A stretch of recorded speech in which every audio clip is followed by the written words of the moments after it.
नमस्कार दोस्तों, जय श्री कृष्णा। स्वागत है आपका हेल्थ इंश्योरेंस के पार्ट 2 में। मैं Mahesh Malu, IMFI registered mutual fund distributor और IRDAI लाइसेंस इंश्योरेंस एजेंट आपसे इस सीरीज़ में अब फिर से बात करूंगा हेल्थ इंश्योरेंस के इंपॉर्टेंट टर्म्स के बारे में। तो एक राइडर रह गया था जिसके बारे में हमने पिछले वीडियो में बात नहीं की थी, वो है ऑटो रिस्टोरेशन राइडर, जो कि जिसका नाम एक और है ऑटो रिफिल राइडर। ये बहुत ही बेहतरीन चीज़ है जो आजकल के इंश्योरेंस में इंक्लूड हो रही है। ऑटो रिफिल राइडर मीन्स जैसे कि आपका पहले 10 लाख का इंश्योरेंस अगर रहता था तो आपको साल में 10 लाख का लिमिट रहता था क्लेम करने के लिए, पर अभी ऐसे हो गया है कि हर हॉस्पिटलाइजेशन के बाद में जो आपने बैलेंस यूज़ किया है वो रिफिल हो जाता है इमीडिएटली। तो बहुत सारे कंपनीज है जिसके अंदर ऐसे कंडीशंस भी डाले हुए हैं कि कब रिफिल होगा, क्योंकि कई कंपनीज में ऐसे है कि पूरा 10 लाख खत्म होने के बाद ही रिफिल होगा, जैसे कि complete exhaustion of sum insured बोलते हैं उसको।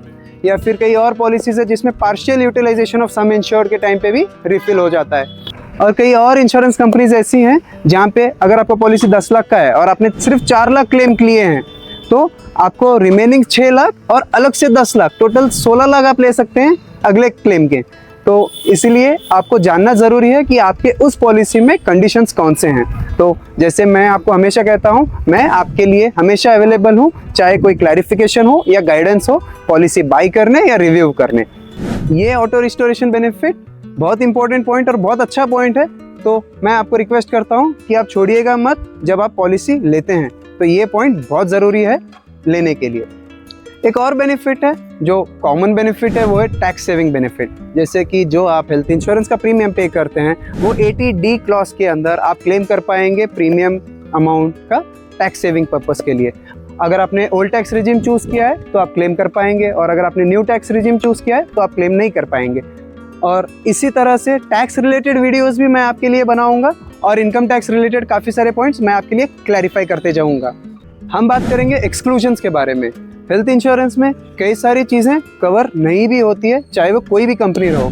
तो जैसे कि पहला है सेल्फ इन्फ्लिक्टेड इंजरी, जैसे कि अगर खुद से हमने कुछ हार्म कर लिया है खुद को और हॉस्पिटलाइजेशन हो जाते हैं तो वो कवर नहीं होता है। दूसरा है कॉस्मेटिक सर्जरीज, तो कॉस्मेटिक सर्जरी जो कि मेडिकली नेसेसरी ना हो और अगर आप वो करवाते हैं तो वो कवर नहीं होती है। और तीसरा है dental treatment. Usually dental treatment cover नहीं होती है पॉलिसीज़ में, बट कई कंपनीज बोलती हैं कि वो डेंटल ट्रीटमेंट एक पर्टिकुलर लिमिट के लिए आपको अवेलेबल कर देगी। हाँ, बट ये पॉइंट है कि एक्सीडेंट की वजह से जब भी डेंटल ट्रीटमेंट अराइज होता है तो वो कवर होता है पूरी तरीके से। तो सबसे लास्ट पॉइंट मेरे हिसाब से वो है क्लेम।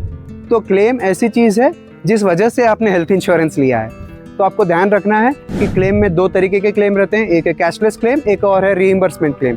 कैशलेस क्लेम यानी अगर आप कभी कोई हॉस्पिटल में एडमिट होते हैं और वो हॉस्पिटल अगर आपने जिस इंश्योरेंस कंपनी के साथ प्रोडक्ट लिया है उसके साथ टाई अप है तो आपका वहाँ पे कैशलेस क्लेम हो जाएगा।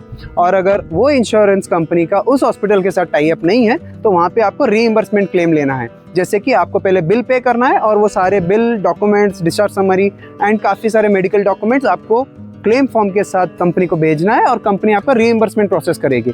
तो इस तरीके से आपको ये ध्यान रखना है इंश्योरेंस लेते हो कि आपके एरिया में किस इंश्योरेंस कंपनी का कैशलेस नेटवर्क ज़्यादा है, ताकि उस मेडिकल इमरजेंसी के टाइम पे जब आप कंप्लीटली इमोशनली पैनिक सिचुएशन में हो तो फाइनेंशियली आपको डिस्टर्बेंस ना आए।